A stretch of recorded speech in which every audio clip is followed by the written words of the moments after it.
Hello विद्यार्थी मित्रों, આપણે લેસન નંબર 10 માં ક્વેશ્ચન 9 યોગ્ય વિશેષણ અને સંજ્ઞાની જોડી બનાવો. તો અહીં વિશેષણ અને સંજ્ઞા વાળા શબ્દ આપ્યા છે, તો આપણે એ અહીં લખવાના છે. આમાં વિશેષણ પણ છે અને સંજ્ઞાવાળા શબ્દો પણ છે.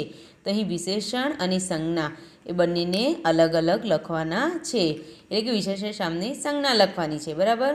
તો ફર્સ્ટ છે મહત્તમ. મહત્તમ શું આવશે? પત્રો. સેકન્ડ રાષ્ટ્રીય. રાષ્ટ્રીય શું આવશે? પક્ષી. બરાબર. થર્ડ નાની નાની. નાની નાની શું હોય છે?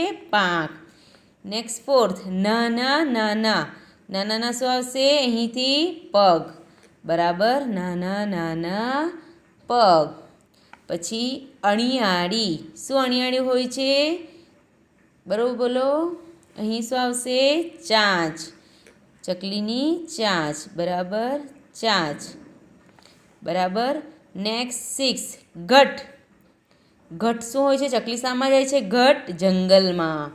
તો અહીં જંગલ લખેલું છે. બરાબર. તો અહીં સંજ્ઞામાં શું આવશે? જંગલ. બરાબર. નેક્સ્ટ 7 લાંબુ. એનું લાંબુ શું હોય છે? ચકલીનું શું હોય છે? નાક. તો અહીં શું આવશે? નાક. 8 શરમાળ. શરમાળ કોણ હોય છે? ચકલીનો શું હોય છે? સ્વભાવ. તો અહીં આપેલો છે સ્વભાવ. તો અહીં આપણે સ્વભાવ લખવાનું છે. સ્વભાવ. ઓકે. તો વિદ્યાર્થી મિત્રો, આ ક્વેશ્ચન 9 તમારે તમારી નોટબુકમાં લખવાનું છે અને સમજવાનું છે. Okay, thank you.